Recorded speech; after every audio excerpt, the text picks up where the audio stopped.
Okay. Yeah. Let's start the session. I'm going to talk about KEDA today for scaling your application.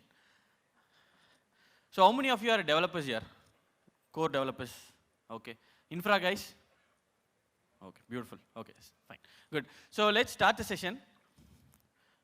So can you tell me what is serverless? What is that? On-demand compute, okay. Anything else about serverless? Function as a service.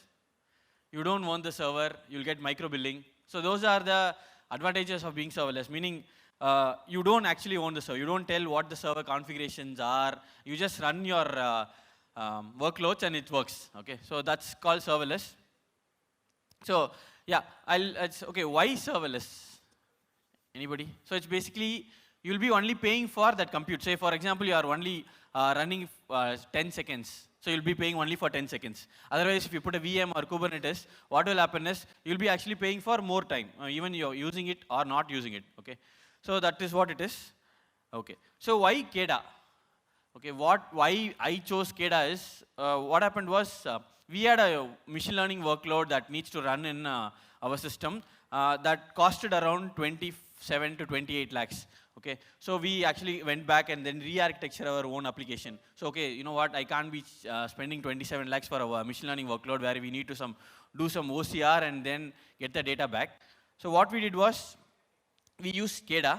So we brought down the cost from 27 lakhs to 4.5 lakhs. Okay, by using KEDA and re-architecturing in using KEDA, and yeah. So what we did is, so we re-architectured it and used KEDA, saved around 22 lakhs, and then we wrote the use case back to KEDA saying that, you know what, we saved you because of you, and then our company got placed in their website because our use case were very useful for them. We did that way back 2 years before when KEDA was coming up in a bit. Okay, so that's why we started KEDA. So we'll look into KEDA. So if you want to save cost for your application in Kubernetes using serverless concepts, please choose KEDA. Okay, so what is KEDA? KEDA is nothing but a Kubernetes. If you want to drive some event-driven scaling application, you can use KEDA. There are lots of scalers available. Most of the stuff, we'll say why I cannot. So everybody knows, right? So if there is an increase in workload, what will happen in Kubernetes? Anybody? So if there are a number of requests increased happens, what happens in Kubernetes? The pod get increased. How does it get increased? Autoscale happens. Okay, so let's dwell deep into that. So it's called HPA. The HPA is the one who actually takes care of it. What HPA does it actually keeps on checking your CPU and memory. Once your CPU and memory hits a certain threshold, it will actually scales one more pod or one more multiple pods into your service, so it will be able to use it. Okay, so HPA is the one which does that auto scaling for you. Okay, HPA is nothing but horizontal pod autoscaler. So it scales based on CPU and memory. How can I scale an application where if there are more events in a queue or some kind of a database database is being accessed more? So how can I do that? Right. For example, I have a queue. I am an IBM. I have a RabbitMQ, or I have a event grid. I have a service bus, and there are say 1 million requests that came in. Okay. So how do I scale it? Which is outside the system, right? It's not part of the Kubernetes. Still, I need to scale it. How can I scale it? That's where something called scaled object comes in, where you can actually scale based on your DB transaction, your queues, or any other external scalars that is available in KEDA. Okay. So it uses HPA to scale. So HPA is the one which lies underneath, and scaled object. So this is an architecture where the trigger can be outside. So when we spoke about number of requests, right, the CPU and memory is part of the Kubernetes, right? But this external trigger is outside. So whenever there is an external trigger source which has increased workload, you can use KEDA in that. Fine. I think we can shift to demo. Is there any questions regarding KEDA? So you know Lambda functions, right? Lambda functions, Azure functions, you can run that in the KEDA if you want to be part of the Kubernetes. Yeah. So let's show me a demo.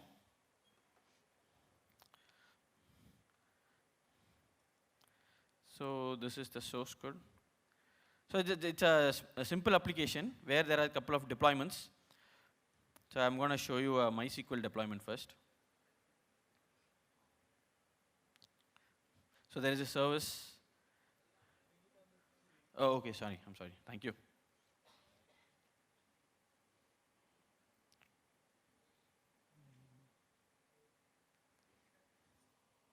Visible? Okay. So this is a normal deployment for a MySQL. Okay. So the thing we are interested in is the KEDA. For example, okay. So it is a kind of scaled object. Okay. And then I've just put a dummy name deployment. And I have a maximum replica count of 5. So for example, yeah, say I have a table called some user table. Okay, when I want to scale some pods when the number of users, either the audit log or the user table has increased certain amount, I want to scale my pod to say 1,000 pods, such that my Kubernetes is already ready for serving all those requests. Is that clear? Is that clear? Okay. So what happens is there is a say Christmas sale happening, and whenever there are like say 1,000 users being signed up, I want my certain pods to scale up together. Okay, even before the other actions can happen. So that is when I can use the scalar. There are multiple scalars available where you can use it for queue, where you can use it for service bus, event grid, RabbitMQ, any other event source you can use it. Okay, so yeah, so there is a polling interval. So this can anybody tell me why this polling interval is needed?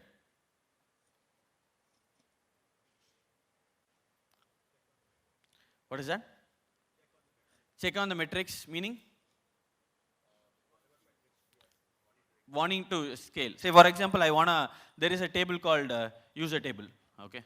Say, in this example, I've used this. So there is a test table. Okay. And if I want to, if there is a table called test, and I want to check whether the number of records in the table is increased. So I should keep on checking, right? So if there are 1,000 records, I need to check every time there is 1,000 records. When there is a reduce of 1,000 records, I should actually scale down, correct? So this is basically a polling that happens, and you can tell how long you want to poll it. By default, it's 30 seconds, and we can change it to lesser time. And there is also a maximum replica count. So whenever there is increase of records one by one, you can actually set it to say, you know what, whatever happens, don't go more than 1,000 pods, or whatever happens, go not more than 5 pods. Okay, so that is the configuration here. So I'm gonna run it now.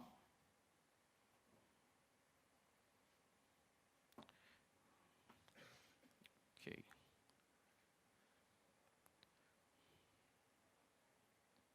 So if you can see here, I'll just increase it.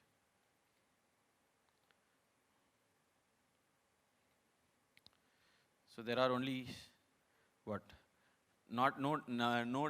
pods, dummy pods available. I'm going to add records to the MySQL. Okay.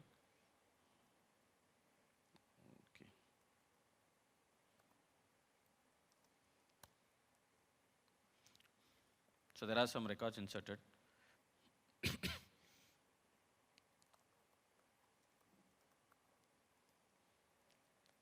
So you can see there's a couple of pods that has increased. Okay. So what I'll do is I'll add more records.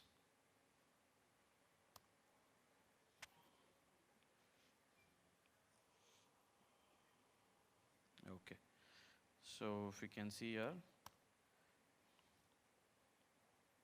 the pods getting it will increase. Yeah, I'll check again. Yeah, one more it should increase. Yeah. So now 2 has increased, right? Can you see here? So it used to be 2, now it's 4. Okay. I'll try once again.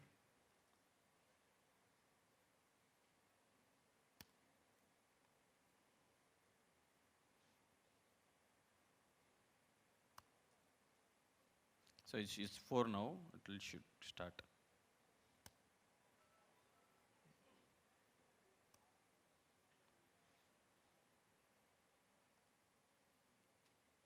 Okay, now it's 5. It will not increase more than 5. Can you tell me why? What is that? max replica count you have set it to 5, correct? So we can increase the max replica count to any other number and it will automatically work. Is that okay? Okay. So now what I'm going to do is I'm going to remove the records. I'm going to delete.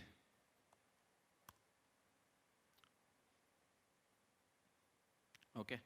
So let's see how the pod gets. You can see here, it's actually started terminating. Okay. So you can actually scale on demand. If you want to say, this is exactly where we started saving cost. The one more thing is, whenever we do some Kubernetes, right? I mean, mostly you guys will be doing it. What we do is we normally, when I was talking about that 27 lakhs project, no? What happened is most of the time what we do is we keep one CPU, right? And then when it goes to a large scale, that one CPU is cost a lot. Most of the time your CPU is ideal or your memory is lesser. I mean, we don't use that much. So the best way to do what we can do to save cost is in your deployment,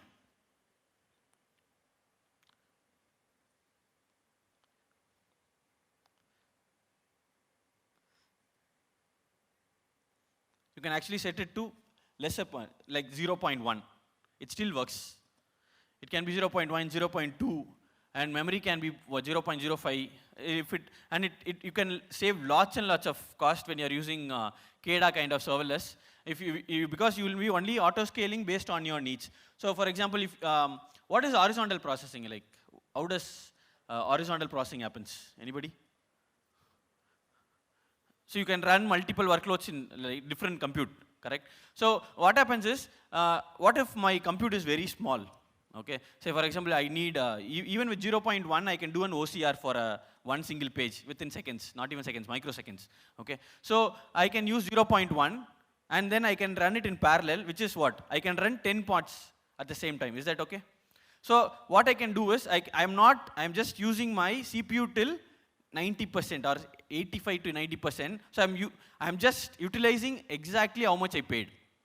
Okay, that is how you save cost. Okay, so when you do in a large scale, that's how you actually save cost.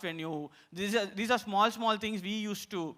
Actually we used to fight with our architects and others to figure out. Okay, you know what? I will not even give them 0.1, 0.2. We'll be fighting with that because it's actually a cost. That's why we were able to save around 20 lakhs, 21 lakhs. We were able to save because we were like very stringent on that. I'll tell them go write a code which is actually takes lesser CPU. Okay, so or divide that your process into multiple, so it can run in lesser CPU. Is that clear? Any questions as of now? Yeah. No. The number of yeah, you can do that. You can put a minimum replica as 0, so it never runs. Only when it scales, it goes up. If actually it is like that. If you can see here, it won't be any pods here.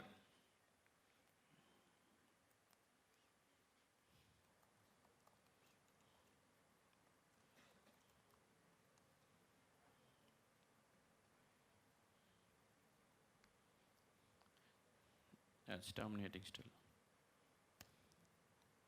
Yeah. Can you see here? There is not even one single pod, which was there before. Okay? Yeah, fine. All right. Yeah, this is the same with Mongo also.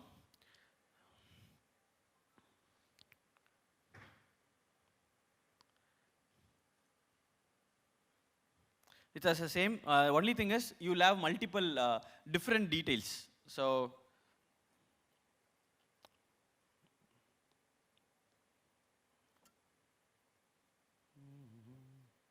yeah.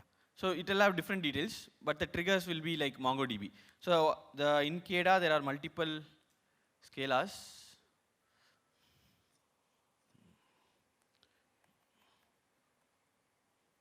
So there are multiple KEDAs like MongoDB for Kafka, CloudWatch, Streams, Kinesis, Azure Pipelines, Datadog, Cassandra. So there are like multiple scalars. If you are very interested, you can even write your own scalar and send it to KEDA. They'll approve it for you. Okay.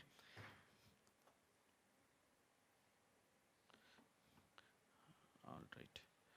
Okay. So yeah, this is something. I thought it's very less time, so I was very quick.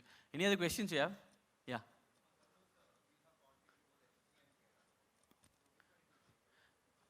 Okay, so see, the HPA is the one which actually supersedes everything. Okay, so for example, this event source itself outside Kubernetes. What Kubernetes does is basically nothing. What it does is it goes on, keeps on pinging the external source. For example, you have a MySQL database or a queue, it goes on pings. So there is one scaled object always running. And whenever that crosses threshold, it will automatically call the HPA to upscale it. Okay. So for example, your HPA is already running 15 pods. Okay. And I have kept my maximum replica count of 5. What we'll do is, due to this scale object, I can only scale till 5. So it will be 20. Is that clear? So it will only scale for that scaled object alone. Whatever it's already there, it's HPA. Actually, HPA is the boss. Yeah. Any other questions? Yeah. Yes. Yes, it will be. See, that's what. You can actually reduce the delay with respect to Datadog. We cannot do anything with that. But the polling interval you can increase. There is a polling interval, right? So there is a polling interval, right? I can actually, now it is 3 seconds. It can be 1 second or it can be 20 seconds. Then the polling will happens faster. But only thing is it will be actually using your compute. You'll be spending a little bit more than already exists. If you start integrating with which virtual kubelet, or you keep your autoscale to 1, okay, autoscale to automatic, and then let it scale. Whenever all your pods is over, it automatically scales down to 1. So that is how you can save money. Hello. Yeah. I wanted to ask, like, when you Where is that from? Here. Okay. I wanted to ask, like, if you are scaling your databases, how do you sync your data? How do you have persistent connections? How do you handle all this through HPA? Okay. So you want to sync your data.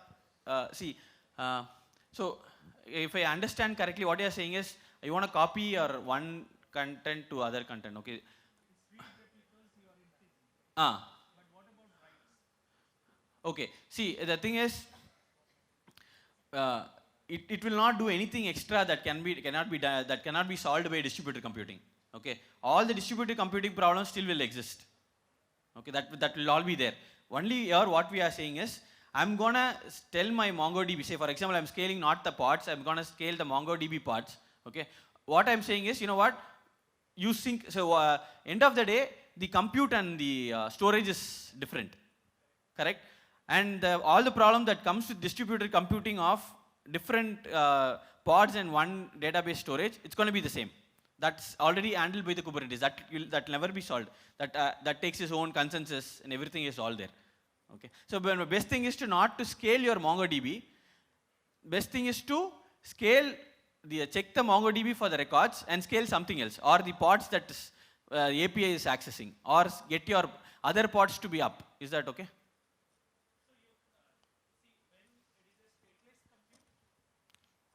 When it's a stateless computing, everything works good. Yes. What about stateful sets? Yes. See, anything with stateful, it comes with the same problem any stateful as comes. See, that's why the serverless by itself is a stateless, right? Okay. I will put the question in a different way. You have a database. You have number of connections as finite state. You can't keep increasing your compute like that, right? Okay. You will run out of your available connection pool. See, I can still increase my compute. The number of connection has nothing to do with the compute. See, I can have a 32 GB database and I can have only one connection. You can have I can have it to 64 GB and I can still have one connection. Got you? Correct. Yeah. So that 100 connection is always, the pool you set is always the same. I'm saying, you know what, instead of getting you taking 2 minutes to run a query, I'm going to increase your pod, get your thing in 2 seconds. That's what I'm telling you. Is that okay? No, what I'm asking is, when you have another compute as a HPA, right? When you do HPA, yes, you are getting in more computes. They're connecting to the same DB. Yes. Number of connection pool is finite because you are not increasing the memory of DB. Okay, there are two things. Okay, there is a service that takes care of whatever that pods are at the back. So this guy will take care of other, whatever you are saying. Okay. Okay. Any which ways, instead of 5, I'm saying 10. The problem that comes with distributed computing is still there. Got you. Okay. Yeah. Sure. Thank you. As we are running out of time, Yeah. we'll take the questions later. Yeah, sure. Thank you once again. I invite Mr. Ram Iyengar, Chief 2 Evangelist. more minutes. 20 minutes only. Yeah, okay, fine. Okay, so anybody wants to connect with me, you can just connect through my LinkedIn. Okay, I'll take 2 more minutes, not more than that. 2 more minutes. Yeah. So I'll have some books with me. If people can answer my questions, I'll just give these books to you. Okay. So anybody can tell me what is HPA, extension of HPA?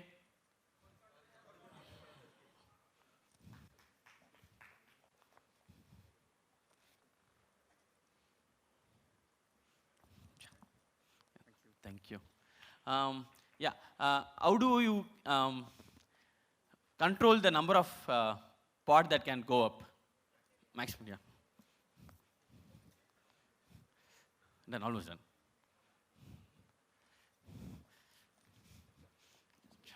Thank you. Yeah. Can anybody tell me any other scalar other than MongoDB and MySQL? You already got it. Anybody? Huh? Yeah, okay, sorry. Thank